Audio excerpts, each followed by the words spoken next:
Bienvenidos, welcome. It's so good to be with you once again. I'm so excited to see so many familiar names in the chat and so many new friends to the Somos Latine series. I'm excited to welcome you to our first episode of the 2025 season. My name is Eva Rivera, and I am a proud Mexican immigrant, mother, social worker, and advocate. I'm very excited about being able to bring this series to you for the third year in a row during Hispanic Heritage Month. And I'm honored and grateful that you are sharing your valuable time with us today. Once again, our goal this season is to create a space for us to come together as a Latina community to share our stories and develop a network of mutual support and learning. I'm excited that throughout this series, we will continue to hear from Latina parents and professionals from across the country who will highlight our diversity and richness. Before we dive into our topic for today, I want to, as always, make a public note on the use of the term Latine in the title and throughout the series. We use Latine as a gender-inclusive term to refer to those who hold Latin American and/or Hispanic cultural or racial identities, including Latinos and Latinas, but also individuals with non-binary or gender-expansive identities. As we get ready for our conversation today, I want to invite us to acknowledge that while there are many similar elements in our stories, there is not just one Latinx story. As has been our practice during every season of the Somos Latine series, we will be offering today's conversation in English and in Spanish. La conversación de hoy será ofrecida en español e inglés. In your webinar controls, you can click Interpretation. En los controles de su reunión, haga clic en Interpretación y puede seleccionar el idioma que le gustaría escuchar. You can select the language that you would like to listen to our conversation in today. To hear the interpreted language, you can click, to only hear the interpreted language, you can click Mute Original Audio. Para escuchar solo el español, haga clic en Silenciar Audio Original. We want to thank and acknowledge our interpreter, Maria Jose Gutierrez, who joins us every season from Bogotá, Colombia, for supporting us with live translation during today's conversation. Le agradecemos a nuestra intérprete María José Gutiérrez, que nos acompaña desde Colombia, como siempre, por su ayuda con la traducción de hoy. Muchísimas gracias. We are also offering closed captioning for today's conversation. Please follow the directions on your screen to make the selection and choose the closed caption option if you are interested. As always, we want to hear from you during today's conversation. If you have a comment or a technical issue during the conversation, please use the chat feature to speak with each other and/or our support staff. Please make sure to choose all panelists and attendees so everyone can see your comment.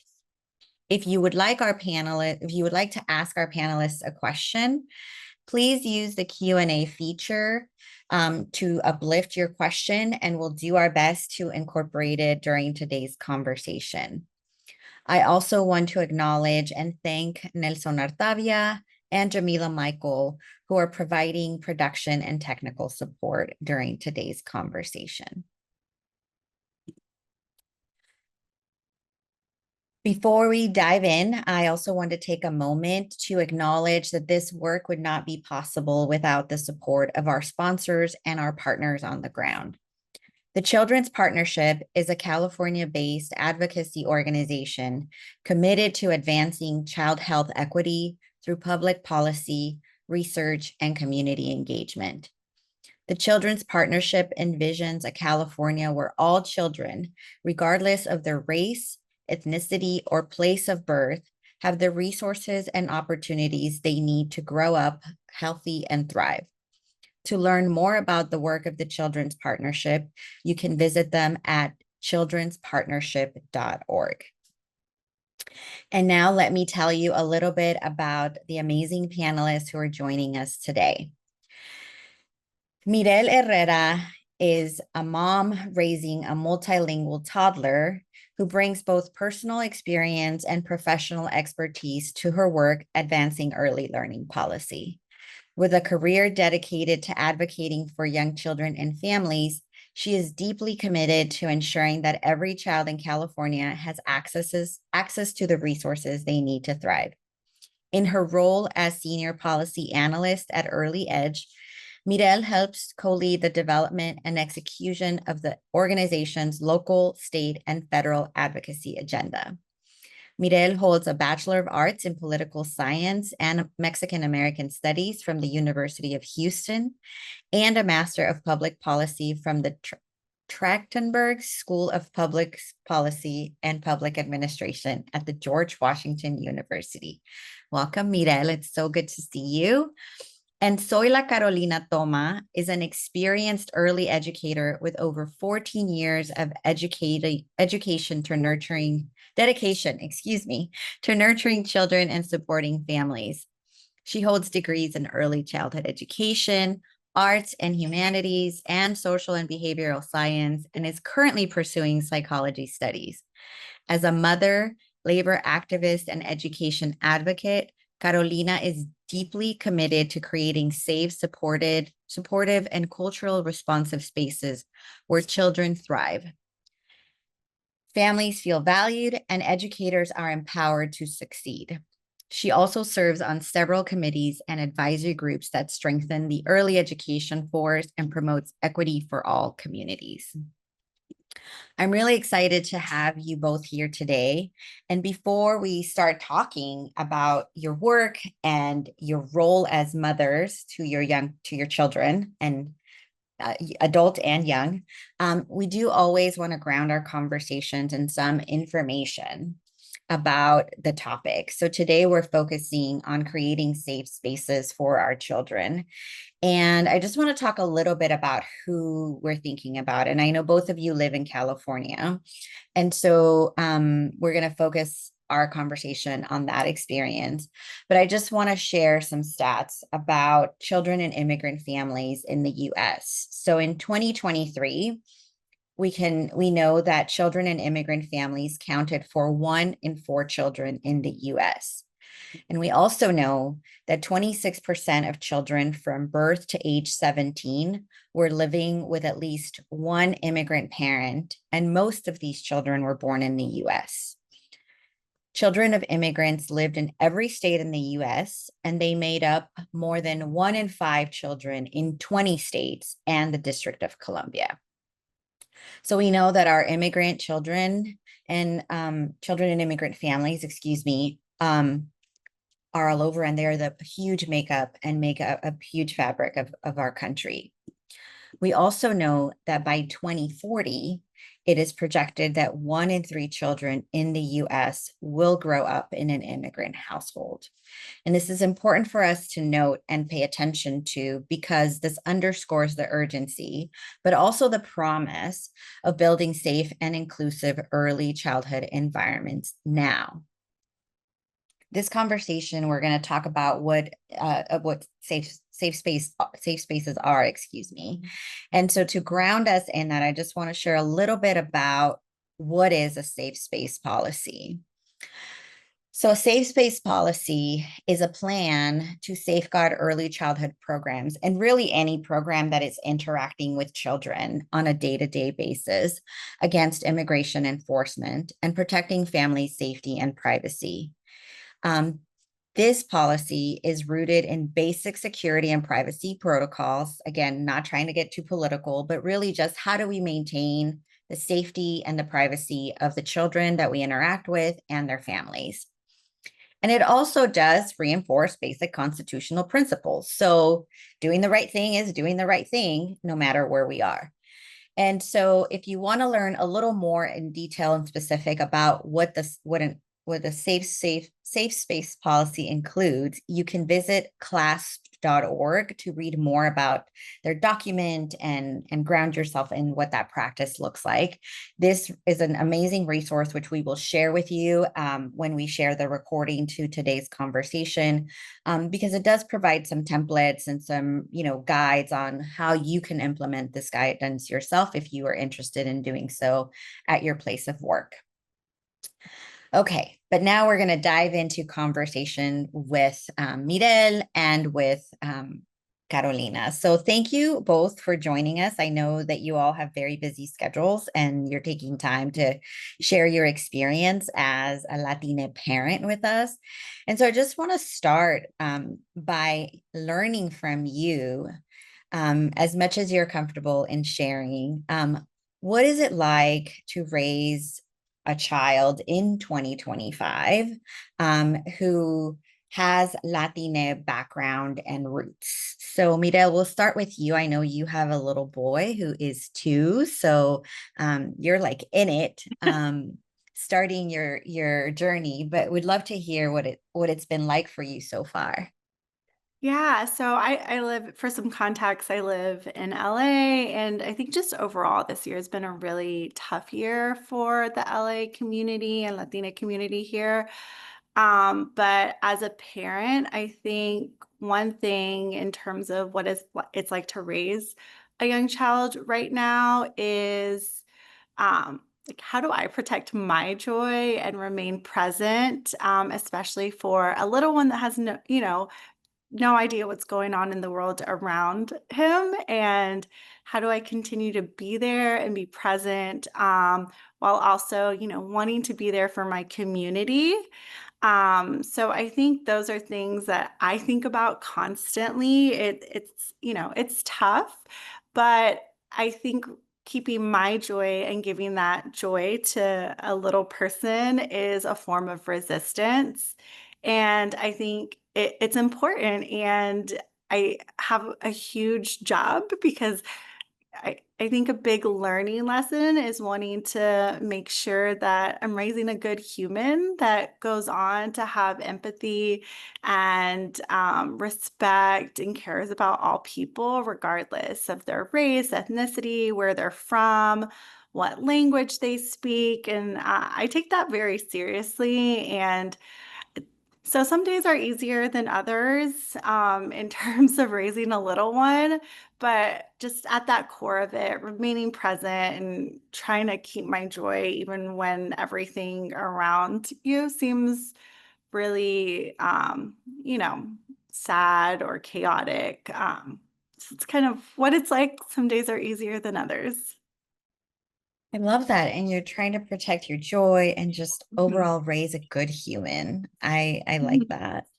Um, we're going to come back and I'm going to have some follow-up questions, but I want to hear from Carolina first and hear, I know you have, not only are you raising your own children, but you also are an early educator. And so you're interacting with other people's children, and you have been for some time. So Carolina, what is it like for you to raise Latina children in 2025? Well, good afternoon, everyone. A pleasure to be here again. Thank you, Eva, for having me once more time. And Mirel, hello. Well, it is beautiful, but it's complicated. Right. I want my children to be proud of their roots. I am Salvadorian. My husband is Egyptian. So I want them to embrace cultures through music, food, language. But raising children in 2025 means preparing them for the real world out there, right? It's being honest. Mirel, right now she still have a little bit of time to word it out with the 2-year-old.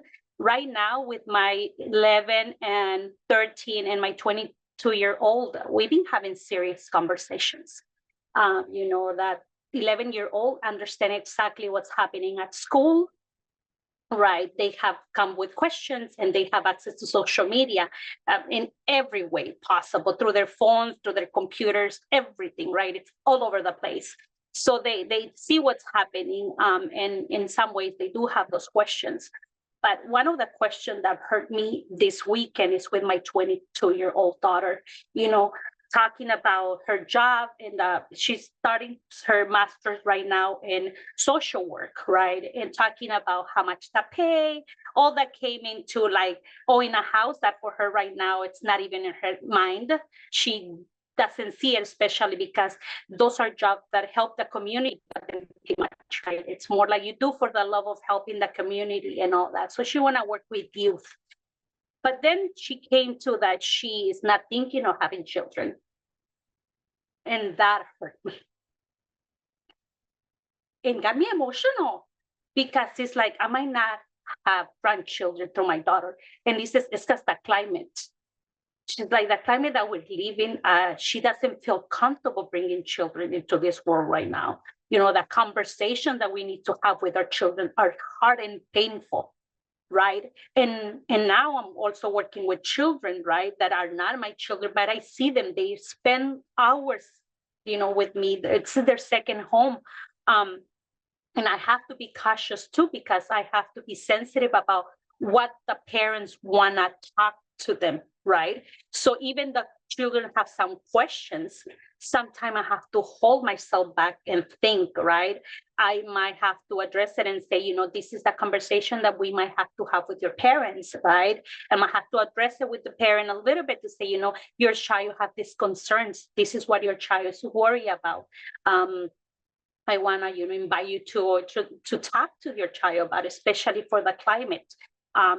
So it is very difficult. It's especially because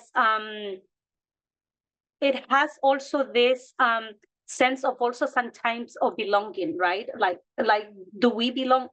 For example, I don't. If I go back to my country, I don't fit in. I don't fit in with the culture. My culture is washed already. You know, I have adopted some of my Egyptian husband culture, and then I have a lot of Mexican friends, right? And I love Mexican music, Mexican traditions. You know, I celebrate everything that Mexicans do. So my culture is, so where do I belong? My English has an accent. I don't speak proper English, but I still have an accent, you know, and my Spanish also, it's different. So it's like, where do I fit in also? You know, it's a mix of emotion with raising my children, bringing me back to my youth when I immigrated to this country. So it's for me, it's very emotional right now. I sometimes even shut myself a little bit of social media because it touches very, very deeply.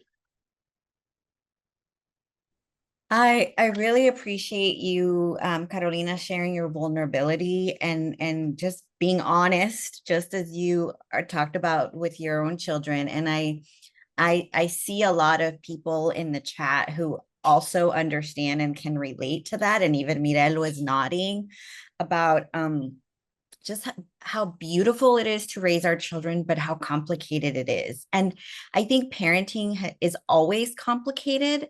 And yet this feels so different from what maybe even you, Carolina, maybe when your 22-year-old was younger, right? It was two. It has evolved and changed so much, given how much we see, how much we experience. And this idea of where do we belong is a question that we ask often in this series, because we belong here. We are here, right? Our families are here. We saw the numbers, and yet the messaging, as you said, the questions that our children come to us with, and sometimes they're not even direct questions, but more comments that are made, or we see it in their feelings and their actions. It's an expression of, am I really welcomed here? Are people like me seen? Are we accepted and embraced?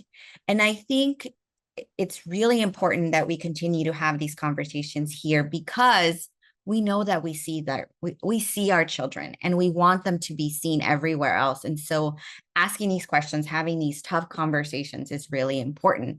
And hopefully this gives us more energy and resilience, as Mirel mentioned, to keep going. But to that, I just want to think about knowing that it's beautiful and complicated for both of you at times. Mira, you talked about the joy. How do you preserve joy? But what are other things that you do within your parenting to keep you going and to um, push through that feeling of like, do I belong here? Where do I belong? For you and your family. So, Mirel, I'm going to start with you just to hear your own reflections first. Yeah. So yeah, it's really ensuring that we're bringing our son out and he's experiencing his culture.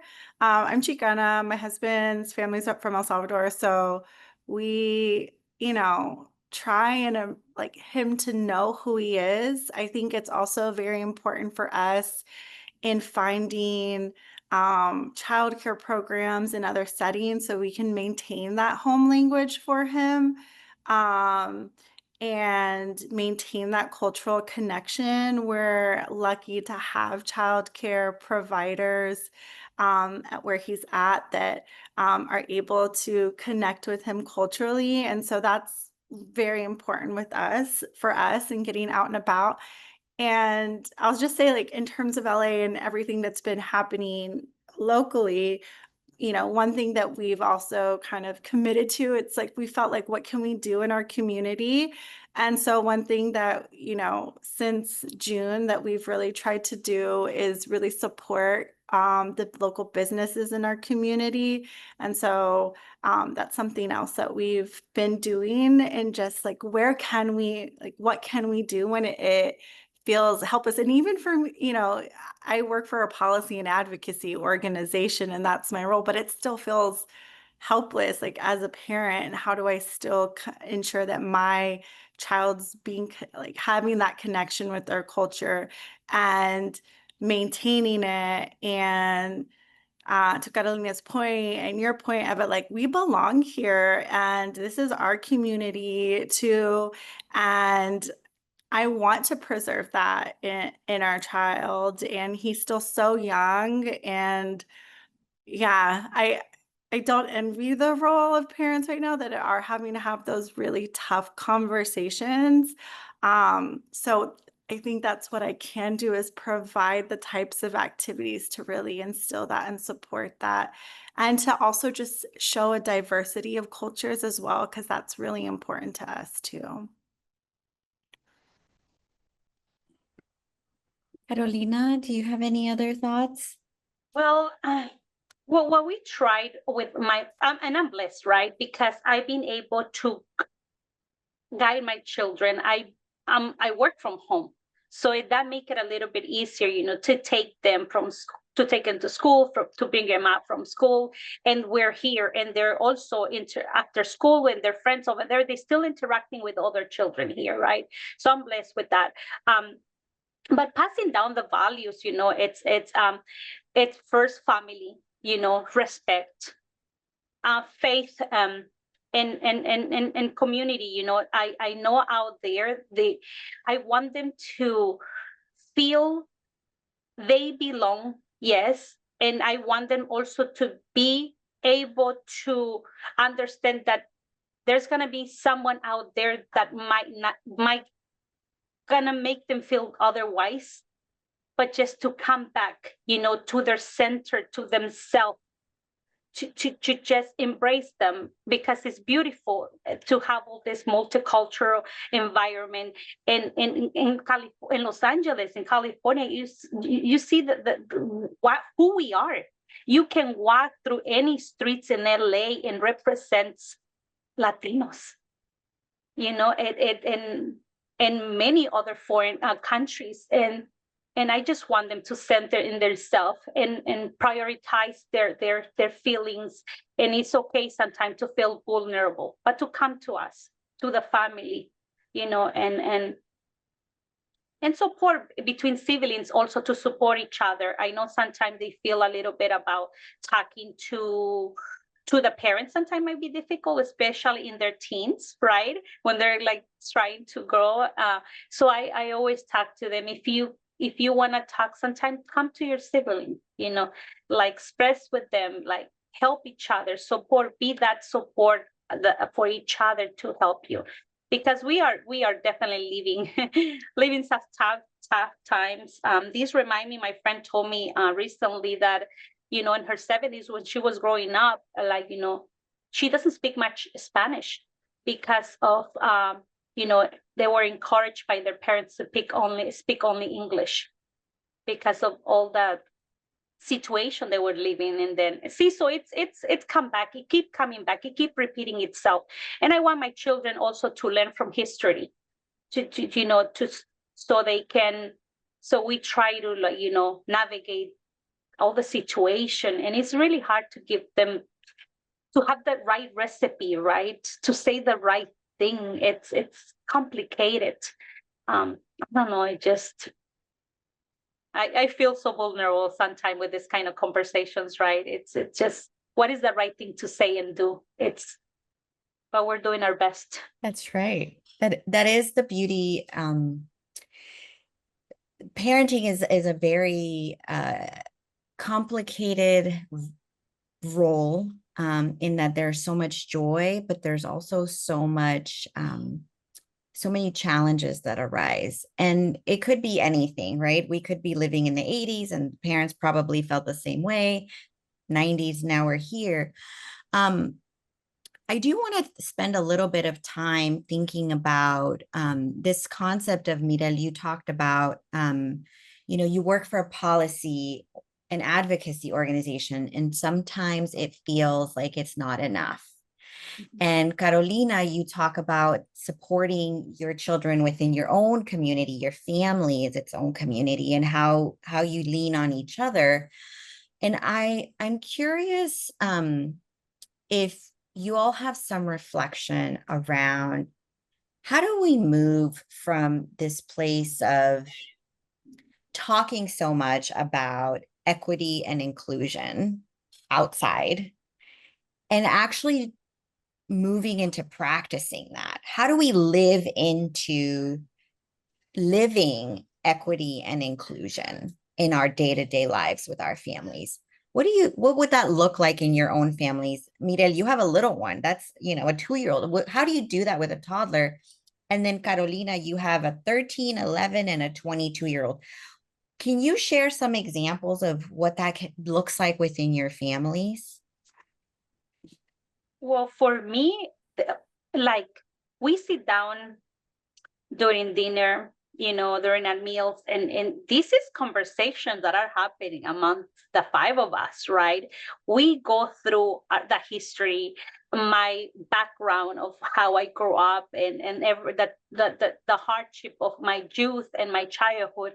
We talk real. We do, but that space is given because my kids are already starting to asking these questions, right?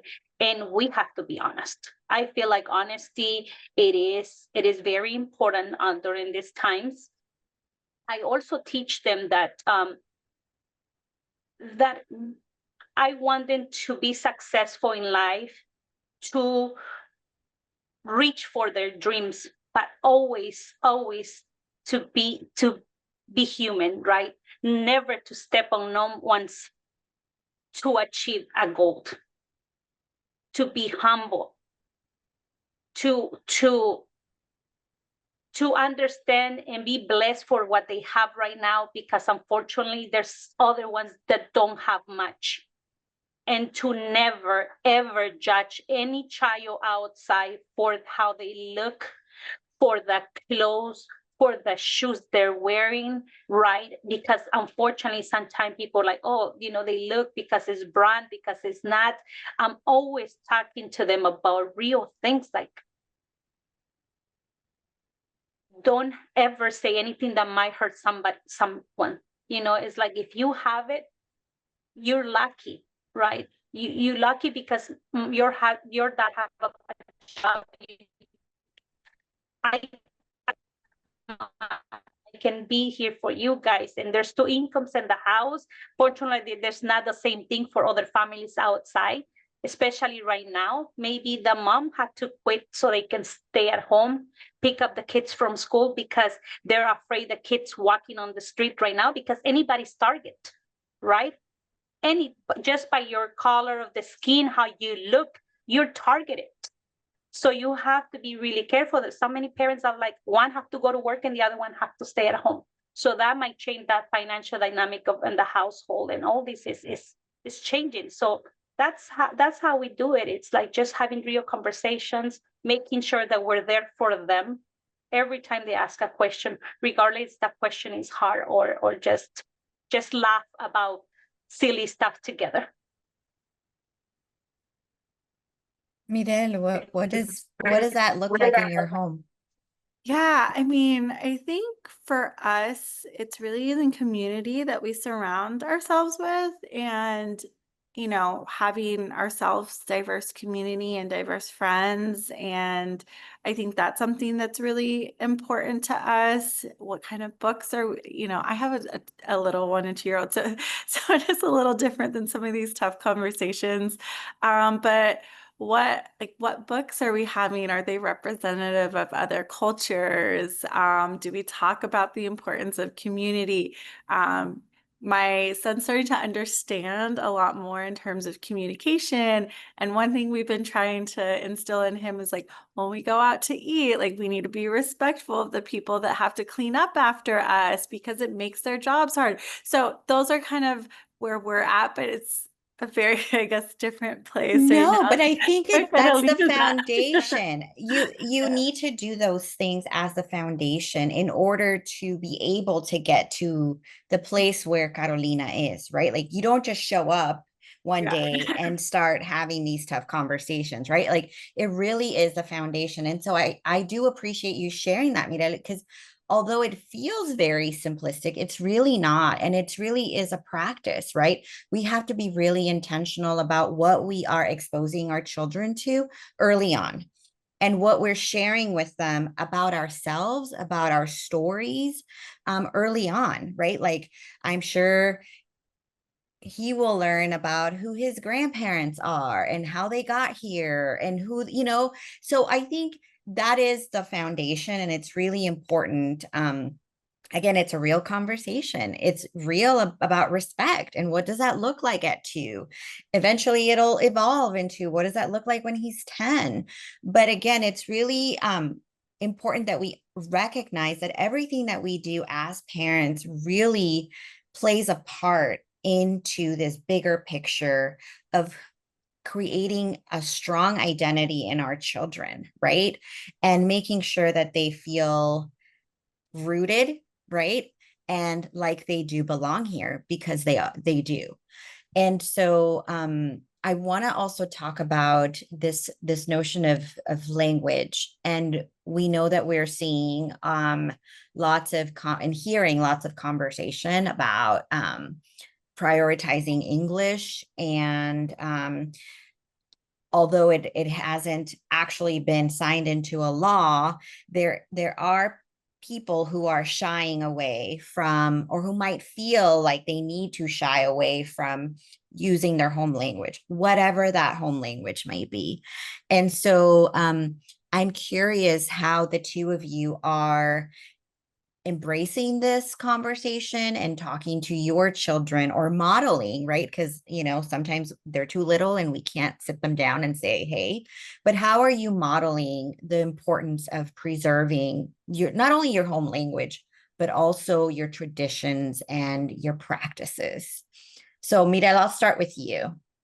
Yeah, I mean, we do the model in terms of language development. I speak in English to our son. My husband speaks in Spanish. Sometimes we both slip to English, but we're trying. And actually, most of the teachers at his childcare program speak to him in Spanish, and grandparents try to, but they all live in Texas and we live in California. So that's a little bit of a struggle to have that as well. But that's something that we're doing. We love like introducing and ensuring that our children or child, if we have more, that he grows up also that like, where can we instill that cultural connection? I will say our son's favorite food is pupusas, so he'll like regularly ask for pupusas. So we do try and just, instill all of that as much as we can at this age. We have lots of Spanish books and bilingual books at home, and just doing our part. And I'm pretty proud of him and the amount of words that he's, even at 2 able, he knows the Spanish and English word for them. I love that. Carolina? Well, we do a lot of family stuff. Unfortunately, my Salvadorian group is a little bit more small. Feel like I have we do a lot of more Egyptian with the family of my husband, but we try to celebrate everything that it's celebrating in their country. Even though it's not like it's not a national here or it's not happening in LA, right? But at least in our home, right? We gather with the family, we eat traditional foods, and we do stuff like that to keep that connection. We listen to the music and all that. When it comes to the language, that's a little bit complicated. My little one, it's leaning more to Arab, and my middle child is leaning more to Spanish. And then I have my older daughter that she only speaks English and Spanish. So it's a bit complicated. And because of my husband, I only speak English in the house. So that's like it's difficult, but we're trying. We're trying. I love that. I just want to acknowledge that, Carolina, in your family, you're doing what works for your family. And I think sometimes I don't ever want us to feel like, oh, we're not doing it right. Like, oh, this is bad or it's wrong. No, I want us to also acknowledge that we do what works for our families.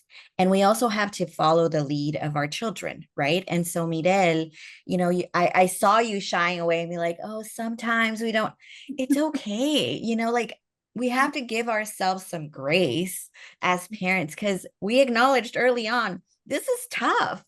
And every day looks so different, and we do our best, and our children benefit from that. Even when we are not at our 100%, they benefit from that too, because we're teaching them, we're modeling how to not do this perfectly and do it with grace. So I just want to acknowledge that for the two of you, because it's really important that you acknowledge that for yourselves.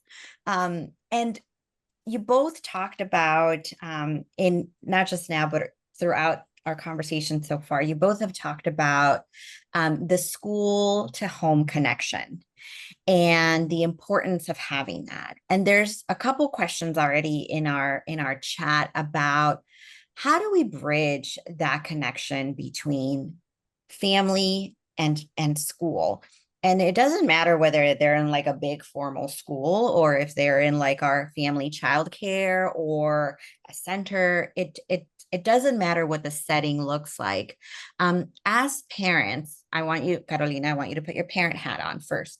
As parents, what is most important for you as you're bridging this? And how do you navigate making sure that there's communication, that you're all on the same page about what is being shared with our children on a day-to-day basis? So, Mirel, I'm going to go with you first because you got the little, and then Carolina will go with you first. Yeah, this is a tough question. I mean, in terms of like what I'm expecting, I think parent engagement is just like from that parent perspective so important, and not just for our family, but really meeting families where they're at. And we're come from a place, we work 9 to 5 jobs, but just creating that connection. I think families, regardless of their circumstance or where they're at, in terms of sharing and kind of that piece, I think it's tough, I guess, to I mean, I want, I try and be to the point as possible, like upfront and like having these conversations and in a way that it meets his communication needs, or where he's at. And so we don't really shy away from any of it, and we'll say it, maybe he understands or not. I would hope that too from the people that are caring from him right now, and it's watching him while I'm here talking to all of you. And I think just that, really, that openness, I guess, with us and him is something that we're looking for. But I don't think, I guess, I'm very like rigid about it. I think just it depends on the like teacher that he has at the moment. It depends on what his needs or where we're at, and we kind of going with the flow as you know he gets older and things change. Great. Carolina, what has been your approach? It's parent involvement, right? It's being there present as much as you can. Yes, because what Miral just said, some parents work even longer than 5. Some parents cannot make it to those school meetings, unfortunately. But also it's easier the younger the child is, because you can select the program that you want to put your child, right? If that program resonates with your values, your culture, more likely you can select that program. The older the child gets, it's a little bit harder, just because it becomes more academic, right? But and as educator provider myself, just creating those days that they can celebrate, and they can everybody brings food from their country to share something, right? So like that, the kids get the opportunity to try something new, to understand where this food is coming from, the name of that food, all these little things that you can teach them from. So also to make the family that you embrace in their culture, things like that. So the younger, I think it's just a little bit easier for us, and as providers, I think many of us do that already. That we try to create those certain events and things like that to include the families. Yes, I love it. I think there's comments in the chat about the importance of inclusion, how there has been, shifts and acceptance over time. And although there has been some change for the positive, we're all in California. Carolina, Mirel, and I are residents in California, in LA. And we know that we have noticed an increase in the implementation of anti-immigrant policies firsthand. We've seen it all summer long. And as parents who have children in various types of educational settings, including childcare, what does it mean to you to know that there are resources available to educators, and that there's currently policies that are, being looked at to ensure that those safe spaces are protected? So I'm curious what your thoughts are, and what does it mean for you as a parent to know that? Yeah, I can start. I think there's I guess, a little bit more ambiguity with childcare, opposed to like an school district or public school. I mean, for me, it's, we were born here, our child was born here. So that, that is a privilege that we have when it comes to these immigration policies, and enforcement. But I think about our broader community and what the lasting impacts of trauma are going to be on young children across LA, California, and the country.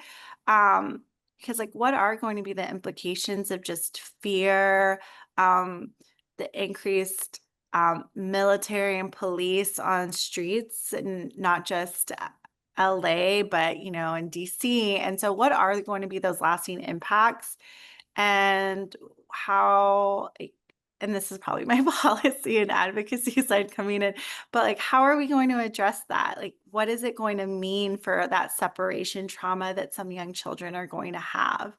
I think those are the things in terms of like my day, like my work of what I'm thinking about, like how do we support that and help those young children navigate through that, especially the little ones who are still learning just to handle how like a toy doesn't work the way they want to, let alone potentially being separated from a parent or a family member.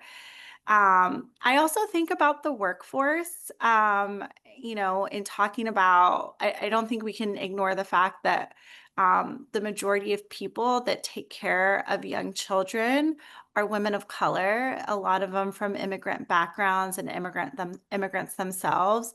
And so, how are we also protecting the workforce? Who are the people that come in and for a lot of us are able to take care of our children when we're working and when both parents need to work or choose to work.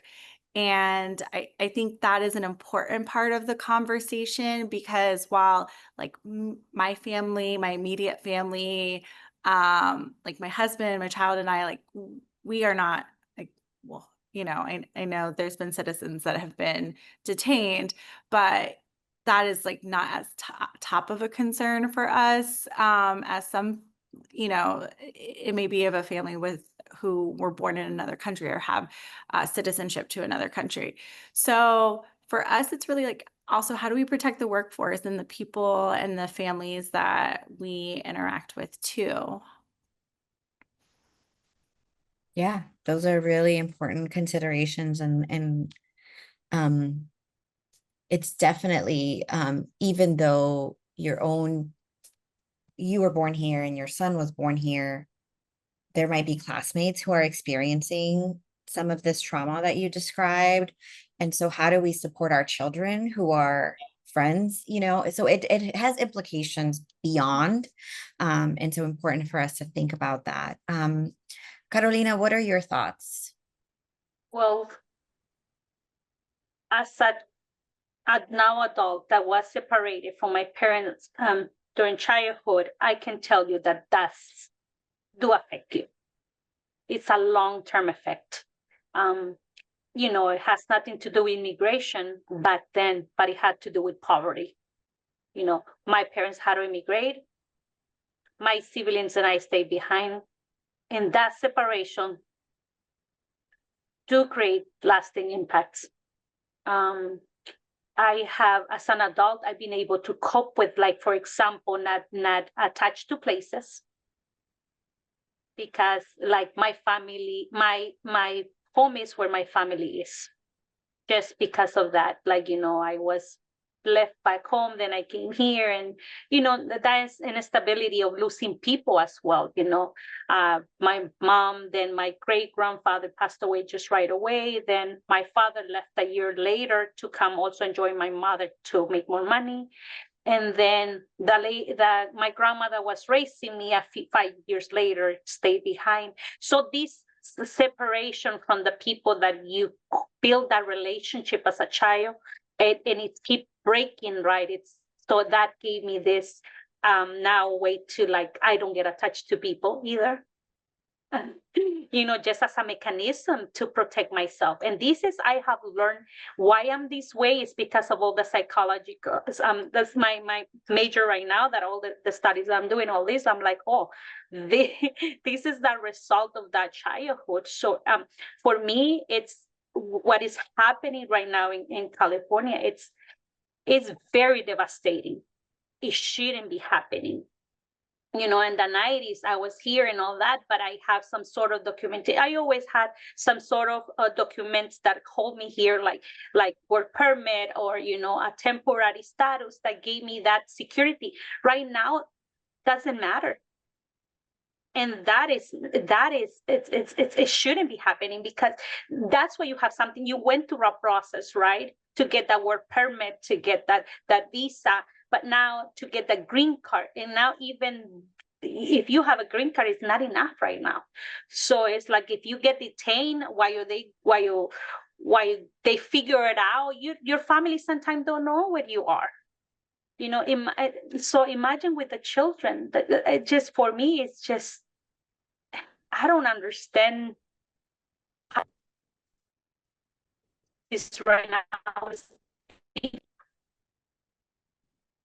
Of the lasting impact, and then the economy also it's going to be affected because people are not showing up to work, right? Those children are also not being affected now by the emotional part of feeling that they can be separated from their families, but now that instability in the house, right? How they gonna eat, how they gonna pay the rent, and all this that the family's parents are suffering, it goes transmitted to the children because the stress you cannot hide it. Even though if you try, it's hard. Children pick up and feed of the energy that is happening in the house. If you're stressed, if you're sick, all this, it's gonna affect the dynamic. Kids go to school and they cannot even concentrate and learn. So you see, it affect one thing and affect another. It's just a domino effect for the children. We adult, we just learn to deal with it, right? But the children, I just want to see what's going to happen a decade, 2 decades from now on. It's going to be another Carolina sitting with similar stories, and looking back at the impact of what's happening right now. Absolutely. Thank you, Carolina, for sharing your story and being so vulnerable again. There is a lot of unspoken trauma within our communities. And even if we're not directly affected, we know that our community is living in high alert, high stress. Again, just watching things, hearing things, and our kids, as you mentioned, Carolina picks up on this. And this is not just unique to California. We know that there are other states and cities that are unfortunately also starting to see some of this activity. I know we only have about 9 minutes left on this conversation. And so I'm curious to hear from both of you. How do you continue to get up every morning, knowing what happens every day or what you've heard the night before, what you've seen the night before, both not just in your workspaces, because you are both in spaces where you're hearing a lot of conversation around the impact of immigration and immigration enforcement. But as individuals, as women, mothers, how do you take care of yourself, support yourself, and also model so that your own children don't internalize these negative messages, the racism that's coming across, the anti-Latinist sentiment that exists currently? How do you do that? What does that look like for you? I can start. So I have an early riser, so I'm up every day at 6 a.m. regardless. Um, but it is hard, and I think there's been times throughout the year that have been harder than others. It's just like it feels, and I don't want to say desensitized, but I'm just like, you start to feel kind of numb because like what now? And I'm almost not surprised anymore of like the new whatever is in the news today. I think it's been for me and being in LA particularly difficult, when we're out and about. Like yesterday, I saw like a few different like ICE vehicles in my neighborhood. And so I think when you're like living like where this is and just seeing that, or there was one of the car washes that we go to sometimes had a raid, or one of the fruit stands that we've visited frequently, that person was no longer here. We haven't seen them since June. And or the place that we do go and get my son's favorite pupusas, they were closed for like almost a month in June. And so I think, you know, that is hard. As someone not from California and from Texas originally, I think one thing that in just seeing the community in LA this year has been very uplifting, and seeing how folks have come together to really be vocal and stand up against the policies and what is happening here.